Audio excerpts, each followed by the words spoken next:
All right, so go ahead and introduce yourself. Give us your name, your business name, and what do you do?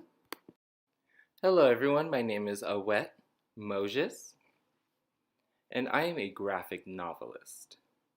And that is someone who conceptualizes, writes, and illustrates their own graphic novels. I currently have two books, one of them being Pantheon, All Gods.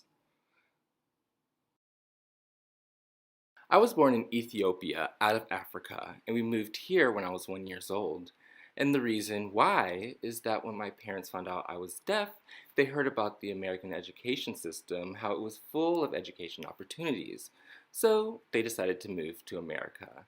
And I've spent most of my life living in Long Beach. I am currently a professor of ASL at California State University, Long Beach, and I also teach linguistics. That is my job, but my true passions lie in illustration and creativity.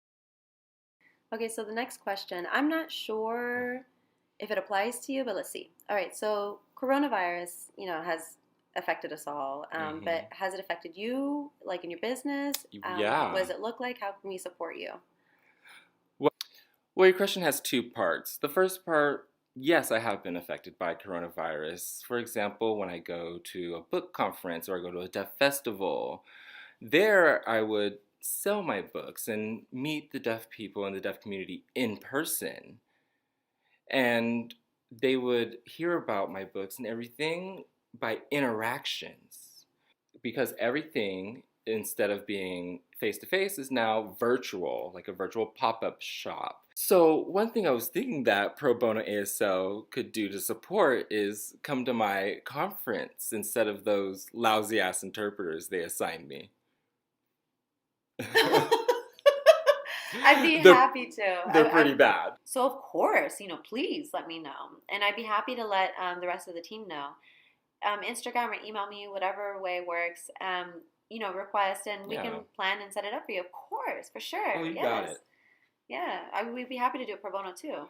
And I really do prefer POC interpreters. The white interpreters are great, champ, but it's time for them to share the space and opportunities with these beautiful POC interpreters like yourself. It's time to give them the opportunity, please. Awesome, beautiful. Thank you for that support. Thank you.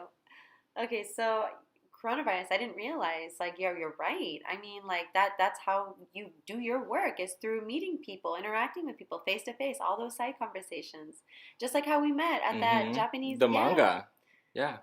right. How it coincided with World War II, and it was how Japanese, their government was constructed, plus how the mangas ran. Yes. Yeah, I learned a lot. A lot of things I'd never known before. I was like, "Oh, that's so interesting." Like, really? It was really interesting. It was fascinating. Yeah. Sorry, I'm like my mind's everywhere. I can't sign right now, but yeah. Okay, so here's the last question. So,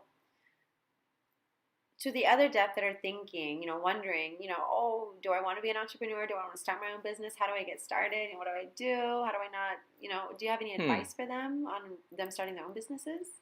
So, if I can give them a little bit of advice, I did a presentation on this topic at CSU Long Beach and Mount Sac.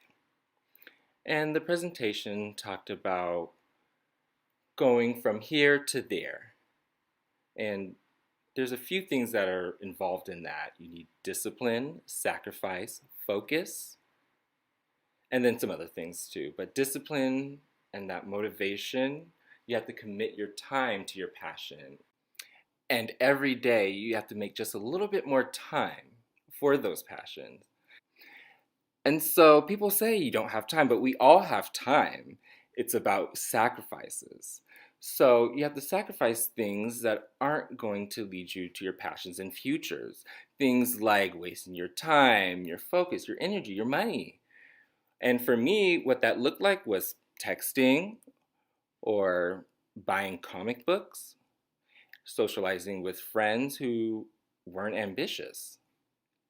So I had to give up all of those things. And comic books, I absolutely love, but I had to buy something else with work. And texting, great, amazing. But was it helping me pass the time? Sure. But I needed to, I didn't need to hang out with people without ambition because they're not helping me towards my future. They're putting a draw on my energy, so they had to be removed. And so, how I found the time was by removing everything that did not contribute to my passions. So, you have to find peers who are just as ambitious as you are and align yourself with them because they're over there and they'll be able to help you step out of your comfort zone.